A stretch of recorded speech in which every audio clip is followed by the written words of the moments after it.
इस वक्त ट्विटर पर एक हैशटैग ट्रेंड कर रहा है, जो बाइडन को जवाब दो। जो बाइडन ने वही किया है जिसकी तवक्को अमेरिका से कुछ अरसे से की जा रही थी। दुनिया दो ही सूरतों में आप पर हमला करती है। नंबर 1 सूरत ये कि जब आप कमजोर होते हैं तो दुश्मन आप पर हमला करता है। नंबर 2, जब आप कमजोर नहीं हो रहे होते तो दुश्मन पहले आपको कमजोर करता है, तब आप पर हमला किया जाता है। पाकिस्तान को कमजोर करने की कोशिश की गई, पाकिस्तान कमजोर नहीं हुआ, फिर इसे कमजोर किया गया। दुश्मन इसे इतना कमजोर करना चाहते हैं कि खुदा न खास्ता इसे इसके एटमी असासों से ही महरूम कर दिया जाए। नून लीग की औरतों की शेरनी ने जो बाइडन को ट्वीट पर खरी खरी सुना दी। नून लीगी अभी नारे लगाने ही लगे थे कि शेरनी लगी है, गीदड़नी है, कि अचानक वो ट्वीट गायब हो गया। पटवार ने बहुत तलाश किया मगर फिर ट्वीट दस्तयाब न हो सका, क्योंकि हिना परवेज भट्ट ने बहुत बड़ा यूटर्न लिया और ट्वीट डिलीट कर दिया। अब पटवारी इस डिलीट शुदा ट्वीट की तस्वीरें लेकर चौक चौराहों में निकल आए हैं, अपने सीने पीट रहे हैं कि हिना परवेज ने ट्वीट किया था मगर ट्वीट दिखा नहीं सकते क्योंकि फूलन देवी ट्वीट डिलीट करके भाग गई है। कैसे डिलीट ना करती? आखिर लंदन तो वड्डी मैम साहिबा दा फोन आया होएगा, आखिर हिना तेरे दिमाग विच अकल नाम दी कोई शय है भी या नहीं? हिना बेचारी चुप, बाजी मरियम दी क्लास जारी है। नहीं हिना कोई अकल नु हथ मारनी। जो बाइडन साहब दा वजन चेक कर, जे ओतरे दे पुत्र ने तेरे ट्वीट नु सीरियस ले लिता ते बेचारे नु हार्ट अटैक दा खतरा हो सकदा है। हिना बेचारी नानी मरियम की डांट से डर गई और फौरन से पहले अपना ट्वीट डिलीट किया और भाग गई। इसके बाद बिलावल आया। इसे बंदा कहते हुए ही अफसोस होता है, जदों गल करेगा खुसरियां नु पीछे छड़ देगा। जो बाइडन के पाकिस्तान के एटमी असासों के बारे में बकवास पर इस पार्टी खुसरे ने भी ताली बजाई और मैदान में आ गई। पाकिस्तान के वजीर खारजा का हाल भी खुसरे जैसा है। पूरा पाकिस्तान जिस वक्त जो बाइडन को जवाब दे रहा है, इसने भी अपनी वजारत खारजा जमीन पर मारी और बयान दाग दिया कि जो बाइडन ने तो ऐसा कुछ कहा ही नहीं। जो बाइडन तो फंड रेजिंग में था। बाइडन का ये स्टेटमेंट कोई कौम से खिताब नहीं था या इंटरव्यू नहीं था, ये एक फंड रेजर में एक जुमला कहा बाइडन ने। मेरा ख्याल है कि ये बात बाइडन को कौम से खिताब के दौरान कहनी चाहिए थी, बल्कि इसे स्टैच्यू ऑफ लिबर्टी पर चढ़कर ये बात कहनी चाहिए थी, या फिर डीसी वाशिंगटन की छत पर चढ़कर कहता तो ही बिल्लो रानी ने इसे संजीदा लेना था। अभी तो बिलावल खुद ही जो बाइडन का दिफा करने मैदान में उतर आया है। वजीर खारजा के मुंह पर कोई पानी के छींटे मारे और इसे बताए कि भाई उठ जा, तू पाकिस्तान का वजीर खारजा है, तू अमेरिका का वजीर खारजा नहीं है। तुझे पाकिस्तान को डिफेंड करना है, अपने माँ में अमेरिका को नहीं। कैसे बुज़दिल और थर्ड क्लास लोग हैं, न जाने इनकी जिंदगी का मकसद क्या है, सिर्फ और सिर्फ पावर हासिल करना। क्योंकि हुबुल वतनी, कौम परस्ती या रियासत की खिदमत तो इनका मंशा लगती नहीं है। नो प्रॉब्लम, जा भाई जा, तेरे से ना हो सकेगा, तेरे बस का रोग नहीं। इम्पोर्टेड हुकूमत का इम्पोर्टेड वजीर खारजा। दूसरी तरफ बड़े बाऊजी की भी कोई सुन ले, वो भी कुछ कह रहे हैं। मरियम नानी ने ऑडियो लीक के मुतल्लिक कहा होगा, वालिद मोहतरम इमरान खान फिर आपसे बाजी ले गया है। वो बाइडन के बयान का जवाब देकर कौम का हीरो बन बैठा है। आप भी सस्ते में कोई बयान दें, जैसा सस्ते में आपने एब्सोल्युटली नॉट कहा था, वैसा ही कोई बचा करके ट्वीट दाग दें जिसे पाकिस्तानी कौम भी राजी हो जाए और अमेरिका भी नाराज ना हो। अमेरिका इसी कश्मकश में रहे कि हमने कुछ कहा भी है या नहीं। बाऊजी और बेटी ने रल मिलकर एक ट्वीट तैयार किया और दाग दिया। बाऊजी ने ट्वीट करते हुए कहा, पाकिस्तान एक जिम्मेदार न्यूक्लियर रियासत है जो कि बैनुल अक़वामी कवानीन को मानते हुए अपने कौमी मफादात की हिफाजत करने की काबिलियत रखती है। हमारा न्यूक्लियर प्रोग्राम किसी भी मुल्क के लिए खतरा नहीं। जिस तरह हर आजाद मुल्क को इजाजत है, उसी तरह पाकिस्तान के पास भी यह हक है कि वो अपनी इलाकाई और रियासती खुदमुख्तारी की हिफाजत करे। बाऊजी ने अमेरिका या जो बाइडन का नाम लिए बगैर ही हवाई फायरिंग कर दी है ताकि सांप भी मर जाए और लाठी भी ना टूटे। अमरीकी सदर ने जो पाकिस्तानी कौम की तजलील की है, इसको कोई बेशरम गद्दार इम्पोर्टेड हुकूमत और आइन शिकन कोई जवाब नहीं देगा। सिर्फ और सिर्फ एक खुददार लीडर इमरान खान ही जवाब देगा। इमरान खान के अल्फाज पाकिस्तान के हर शहरी के कान में गूंजने लगे हैं। इमरान खान ने कुछ अर्सा पहले ही अमरीकियों को ललकारा था और कहा था, ओ अमरीकियों, हमें तुम्हारी माफी की जरूरत नहीं है। तुम होते कौन हो कि हमें माफ करोगे? तुम्हें आदत पड़ी हुई है इन गुलामों की, ये शरीफों की, ये जरदारों की, जिस साजिश के तहत इनको हुकूमत दिलवाई गई। मैं अपने इदारों से पूछता हूँ कि तुम्हारा जो न्यूक्लियर प्रोग्राम है इनके हाथ में, क्या ये इसकी हिफाजत कर सकते हैं? न्यूक्लियर प्रोग्राम इनके हाथों में महफूज है, जिनके पैसे बाहर पड़े हुए हैं। पाकिस्तान की सलामती इन चोरों के हाथों में डाल रहे हो। आज हर पाकिस्तानी का दिल कह रहा है कि अमरीकी गुलामी नामंजूर। जो बाइडन को जवाब देते हुए खान साहब ने ट्वीट किया और सबसे पहले अमेरिका को जवाब दिया। इमरान खान ने जो बाइडन के बयान पर 2 सवालात पूछे हैं। इस पर मेरे 2 सवालात हैं। नंबर 1, हमारी जोहरी सलाहियत के बारे में पोर्टस इस बिला जवाज नतीजे पर किन मालूमात की बुनियाद पर पहुंचे, जबकि वजारती उज़्मा के मनसब पर फाइज रहने के बाइस मैं जानता हूं कि हमारा जोहरी कमांड एंड कंट्रोल सिस्टम दुनिया के महफूज तरीन निजामों में से एक है। नंबर 2, अमेरिका जो कि दुनिया भर में जंगों में मुलविस रहा है, के बरक्स पाकिस्तान ने खास तौर पर जोहरी सलाहियत की हुसूल के बाद कब जारहियत का मुजाहरा किया। ये हकीकत भी नहायत अहमियत की हामिल है कि बाइडन के बयान से इम्पोर्टेड हुकूमत की खारजा पॉलिसी की नाकामी और अमेरिका से ताल्लुकात की बहाली और तरतीबे नौ के दावे की हैसियत झलकती है। इमरान खान क्रिकेटर था, फिर सियासतदान बना, मगर असल में वो आंखों का डॉक्टर था। अंधी कौम की आंखों का ऑपरेशन किया, कौम को नजर आना शुरू हो गया। निकाबों वाले सियासी गैर सियासी चेहरे भयानक शक्ल में कौम के सामने आए। बिलावल तो अमरीकियों के कदमों में ऐसे लूटपुट हो रहा है जैसे अमेरिका ने कोई छोटा मोटा टोमी पा लिया हो। बेचारे ने अमरीकी गुलामी की आला मिसाल कायम कर दी है। जिसको समझना हो कि गुलाम कैसे होते हैं, इसको सुन ले।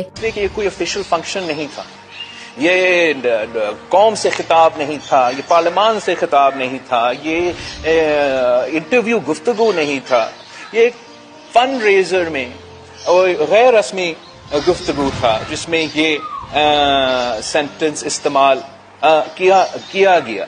जहां अमरीकी सदर खड़ा होकर बोलता है वहां सारा मीडिया मौजूद होता है और रिपोर्ट करता है। एक दिन ठहरें और देखते जाएं इंडियन लॉबी इसको कैसे उछालती है। बिलावल बजाय मजम्मत करने के इनकी सफाइयां ऐसे पेश कर रहे हैं जैसे गलती पाकिस्तान और पाकिस्तानी कौम की तरफ से सरजद हुई हो। उर्दू से नाबलद मिनिस्टर की ये शक्ल देकर कौम को एक बार फिर मुबारकबाद कि हम बदलते हैं पर हालात हमें बदलने का मौका नहीं देते। हमारे हालात अभी भी तकसीम हिंद से पहले वाले हालात से मिलते जुलते हैं। इमरान अफजल राजा सहाफी ने ट्वीट करते हुए कहा कि तकसीम हिंद से कबल वायसराय या किसी बड़े अफसर की बेगम ने अक्सर ऐसे टॉमी गोद में उठाए होते थे। बिलावल लंबे लंबे राग अलापते हुए कह रहा है ये कोई पार्लियामान से गुफ्तगू नहीं थी, ये कोई इंटरव्यू नहीं था, ये फंड रेजर में गैर रस्मी गुफ्तगू थी जिसमें ये एक जुमला कहा गया। बिलावल का ख्याल है कि जो बाइडेन एक आर्टिकल लिखकर अखबार में छपवाएगा तब बिलावल सोचेगा कि जो बाइडेन को क्या जवाब देना चाहिए। ये तो वही बात हुई कि एक आदमी आपको गालियां देता जाए मगर बिलावल कहे कि अभी इसने माँ बहन की गाली तो दी ही नहीं। बस फिर तय है कि वजीर खारजा को रिस्पॉन्स देने के लिए इससे बढ़कर अमरीकी बयान का इंतजार है। जो बाइडेन भी इस वजीर खारजा की बात सुनकर हंसता होगा।